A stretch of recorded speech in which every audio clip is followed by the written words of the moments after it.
After playing football at FSU under Tom Nugent, Bill Proctor was drafted by the Cleveland Browns and invited personally by owner Paul Brown to try a career in the NFL. But he turned down the offer to instead coach high school in Longwood, Florida, and that may be all you need to know about Bill Proctor, who has always believed in the power of education and public service.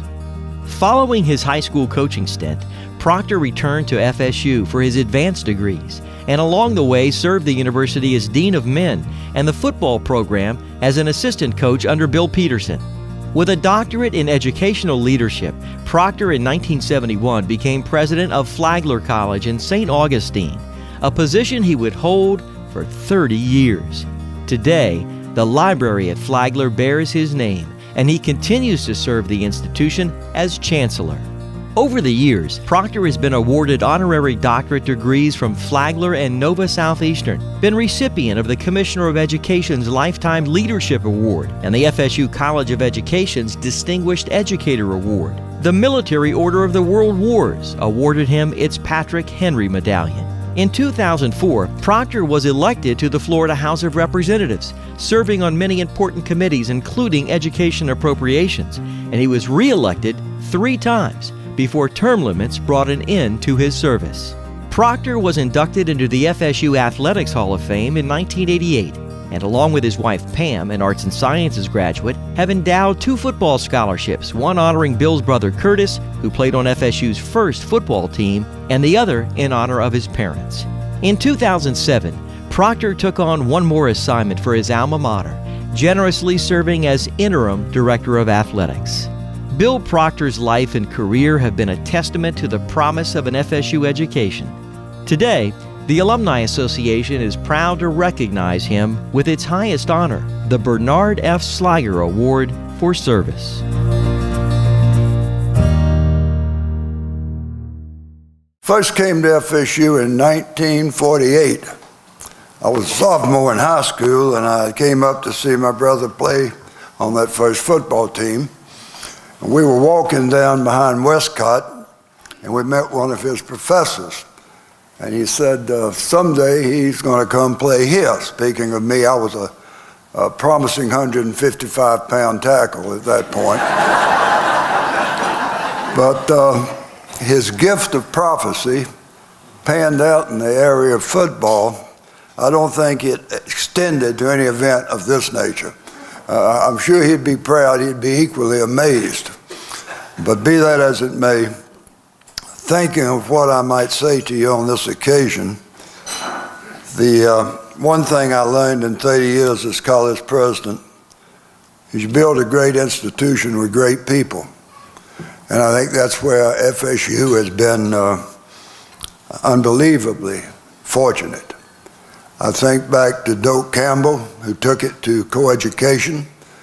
What I remember about him the most is when we came back from getting clobbered by Georgia or Georgia Tech, he was always at the foot of the plane ramp to greet us. And that stuck in my mind.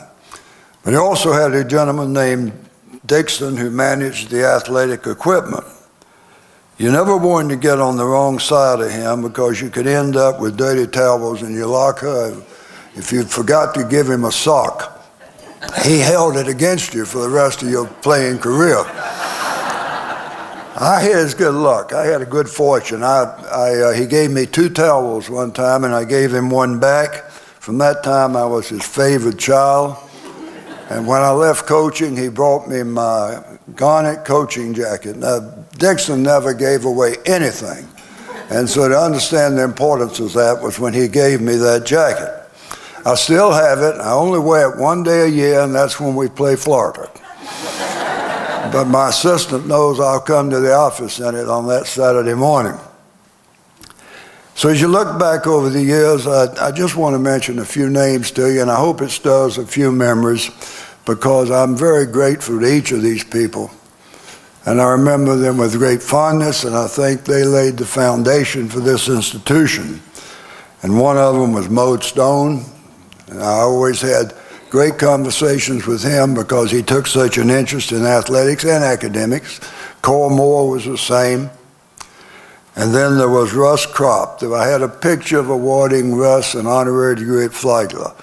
Russ mentored me through my undergraduate, my master's, my doctorate, and then got me a grant with IBM, which made it possible for me to write a dissertation. And so it was, I remember with great fondness, Russ Kropp. And then there were people like Marion Black and Marion Hayes and Gene Lawler, and some of you will remember those names, I'm sure. Coach Peterson gave a young freshman coach in the ranks the privilege of scouting Florida, because he knew I held a certain interest in that ball game, having played my freshman year at Florida.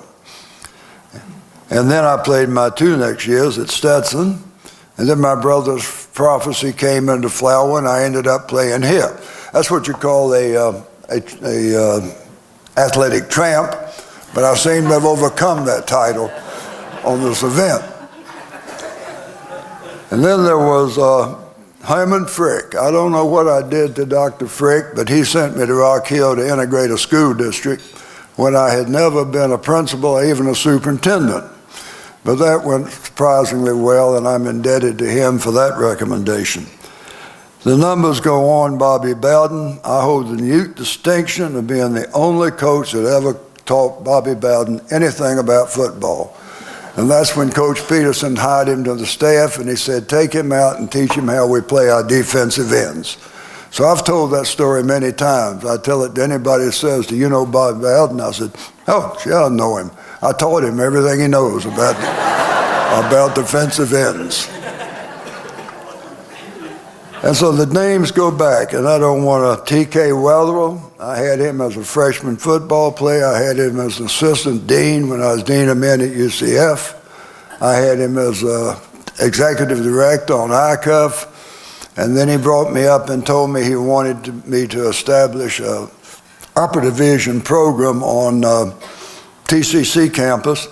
I said, TK, let me say I understand this right.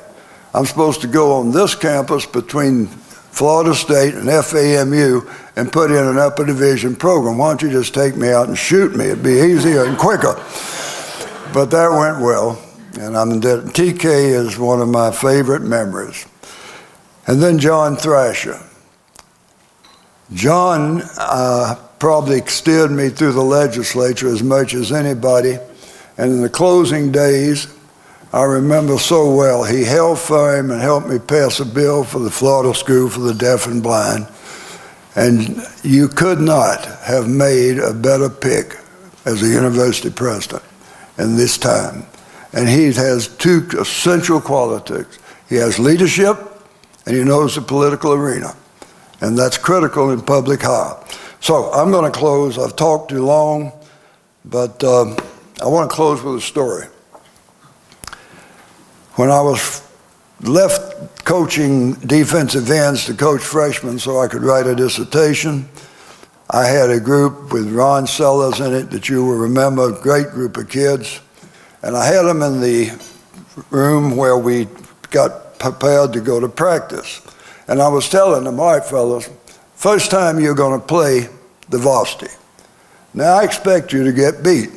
You're freshmen, and they're seniors and juniors, and they've got experience, and they're bigger, and they're faster. They know more than you know. I expect you to get beat at the point of attack, but I don't expect you to miss an assignment. And if you miss an assignment, we're going to get here at 5 in the morning, and we're going to get it right. And about that time, there was a loud crash of thunder. And the kids knew we weren't going on the field and lightning, and they began to laugh and smile and kind of irritated me. I said, I think I can handle this. I'll go up to the blackboard, and I'll draw up the plays, and then I'll ask you your assignment. And if you miss it, we can still have that meeting tomorrow at 5 a.m. And then there was another crash of lightning, and back in the rear of the room, this small voice began to sing, Jesus Loves Me.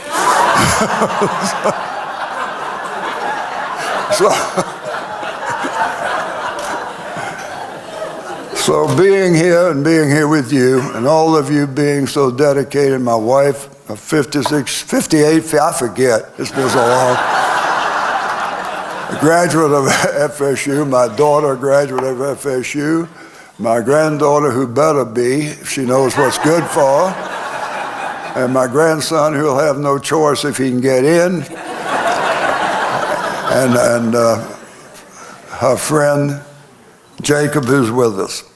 So, in fact, all of us being here, we've been blessed, and I've been blessed as much as any of you. So I thank you very much for this. Totally unanticipated. As I say, my older brother would absolutely be amazed, as am I. Thank you so much.